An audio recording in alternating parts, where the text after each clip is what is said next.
આજે જાનકીના મોં પર એક અલગ પ્રકારની ખુશી છવાયેલી હતી અને કેમ ના હોય, એણે એની પસંદગીનું ઘર બનાવ્યું હતું અને આજે એનું વાસ્તુ પૂજન હતું.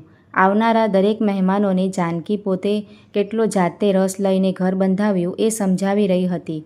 વાસ્તુશાસ્ત્રનો મારો અભ્યાસ પણ ઘણો છે, તેથી જ વાસ્તુશાસ્ત્રને મેં મારો વ્યવસાય બનાવ્યો છે. મારી દીકરીના લગ્ન કરવાનું નક્કી કર્યું કે મેં એની સૂવાની જગ્યા બદલી કાઢી, એના પગ વાયવ્ય દિશા તરફ રાખી સૂવાનું કહ્યું અને તરત જ એના લગ્ન થઈ ગયા. મારો મુખ્ય દરવાજો પણ વાયવ્ય અને ઈશાન વચ્ચે છે. મેં તો ઝીણી ઝીણી બાબતોનું ઘણું ધ્યાન રાખ્યું છે અને વાસ્તુશાસ્ત્રની રીતે આ ઘરમાં ક્યાંય કશી જ ખામી નથી. બાકી મારા જ એક ક્લાયન્ટની વાત કરું તો બંને પતિ પત્ની વચ્ચે પુષ્કળ ઝઘડા ચાલતા હતા. અરે વાત છૂટાછેડા સુધી પહોંચી ગઈ હતી, પરંતુ મેં જઈને જોયું કે સૂવાના રૂમમાં અરીસો છે. મેં માત્ર એટલું જ કહ્યું કે અહીં પડદો કરી દો અને તમે માનશો, બંને જણા વચ્ચેનો અણબનાવ દૂર થઈ ગયો. આજે એમને ત્યાં એક બાબો પણ છે. સુખી દાંપત્ય જીવન છે. જાનકીએ ઘર ખરેખર સુંદર બનાવ્યું હતું. એની પસંદગી ખૂબ સારી હતી. ઘરમાં નાની નાની વાતોનું પણ ખૂબ ધ્યાન રાખવામાં આવ્યું હતું. જાનકીને સંતાનમાં એક દીકરો અને એક દીકરી હતી. પુત્ર આશીષ પણ એન્જિનિયર હતો. ખૂબ જાણીતી કંપનીમાં ઊંચા પગારે નોકરી કરતો હતો. પુત્રી પણ ઘણા સુખી ઘરમાં પરણી હતી. લાગતું હતું કે જિંદગીમાં ક્યાંય કંઈ જ કમી નથી. કોઈ પણ વ્યક્તિ સંપૂર્ણ રીતે સુખી હોતું નથી અને દરેક વ્યક્તિ સુખ શોધવા માટે ફાંફા મારતું જ હોય છે. એ ન્યાયે જાનકીનું વાસ્તુશાસ્ત્ર ખૂબ ચાલતું હતું. લોકો સુખ પાછળ ફાંફા મારે જ જતા હોય છે અને એનો લાભ મોટે ભાગે જ્યોતિષ તથા વાસ્તુશાસ્ત્રવાળા ઉઠાવી લેતા હોય છે. જોકે ક્યારેય ફાયદો થતો પણ હશે. જાનકીની વાસ્તુશાસ્ત્રની સલાહ આપવાની ફી તગડી હતી. પતિ વકીલ હતો, જેની વકીલાત પુષ્કળ ચાલતી હતી. પુત્ર એન્જિનિયર હતો. પૈસા જોઈએ એના કરતાં ઘણો વધારે આવી રહ્યો હતો.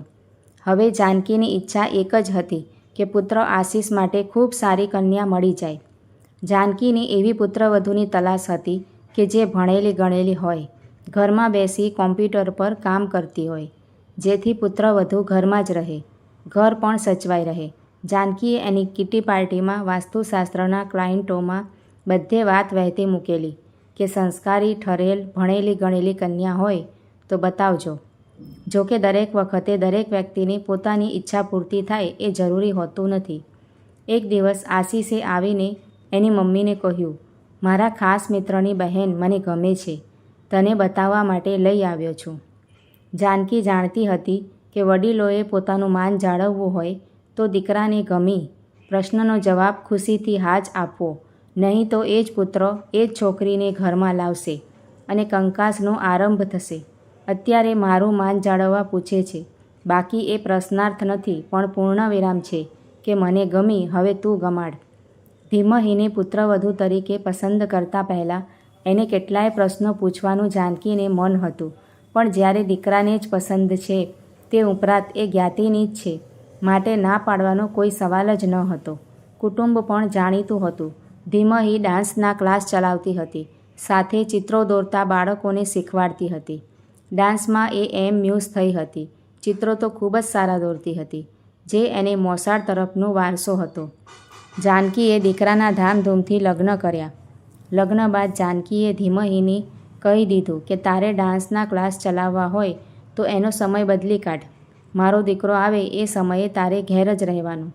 ચિત્રો શીખવા બાળકો ઘરે આવે તો એમના આવતા પહેલાં અને એમના ગયા બાદ કચરા પોતા તારે કરી લેવાના. હું સ્વચ્છતાની પુષ્કળ આગ્રહી છું. થોડો સમય તો ધીમહી સાસુનું ધાર્યું કરતી રહી. ક્લાસનો સમય બદલવાથી વિદ્યાર્થિનીઓ ઓછી આવવા લાગી અને આવક ઓછી થઈ ગઈ. એ ધીમહીને ગમતું ન હતું. પિયરથી નજીક રહેનાર વિદ્યાર્થીઓ જે ચિત્ર શીખવા આવતા હતા એમને ધીમહીનું સાસરું ઘણું દૂર પડતું. ધીરે ધીરે ક્લાસ બંધ કરવા પડ્યા. ધીમહીને એ માટે છાપામાં જાહેરાત આપી કે ટૂંક સમયમાં ડાન્સ ક્લાસ અને ચિત્રોના વર્ગ ચાલુ થશે, પણ જોઈએ એવો પ્રતિભાવ સાંપડ્યો નહીં. ધીમહી ઉદાસ રહેવા લાગી. આશીષ સમજાવતો હતો કે વ્યવસાયમાં તો આવા ચડ ઉતર આવ્યા જ કરે અને આપણે પૈસાની ક્યાં કમી છે, તું કંઈ નહીં કરે તો પણ અમને કંઈ જ ફરક પડવાનો નથી. પણ ધીમહીને લાગતું કે તેનું જ્ઞાન કટાઈ જશે. ધીમહી ઘરમાં વધુ વખત રહેવા લાગી. જાનકી તો વાસ્તુશાસ્ત્રના વ્યવસાય અર્થે બહાર નીકળી જતી. ધીમહી ઘરમાં રહેતી એટલે એને સલાહ સૂચનો આપતી. આપણા બગીચામાં આટલા બધા ફૂલો થાય છે, દરરોજ ગજરો બનાવીને માથે નાખતી હોય તો. અને સાંભળ, સાંજ પડે ત્યારે તારે વેલ ડ્રેસ રહેવાનું. મારા દીકરાની આંખોને જોવું ગમે તેવું તૈયાર થઈને રહેવાનું. ક્યારેક ખૂણે ખાંચરે રહેલી ધૂળ બતાવીને કહેતી, આવા ફુવડવેડા મને પસંદ નથી. આ ઘરમાં આવી વાત હું ચલાવી જ ના લઉં. હું ઘરનું અને બહારનું બધુંય કામ કરું છું, તેમ છતાં હંમેશ વેલ ડ્રેસ રહું છું. હંમેશા મારા માથે ગજરો પણ હોય છે.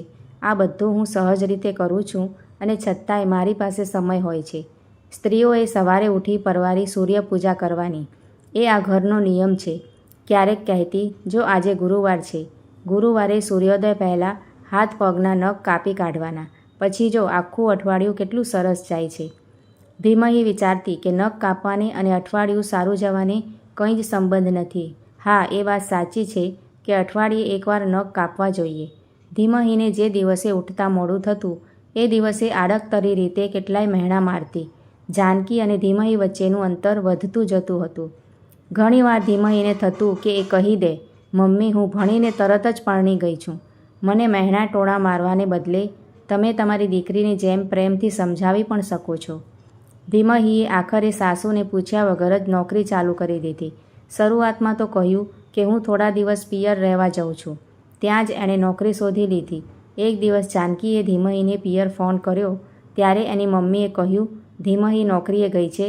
સાંજે જાનકીએ આશીષને નોકરી બાબતે વાત કરી ત્યારે આશીષે કહ્યું, હા, પણ હજી તો એને ત્યાં ફાવશે તો જ નોકરી કરશે, નહીં તો છોડી દેશે.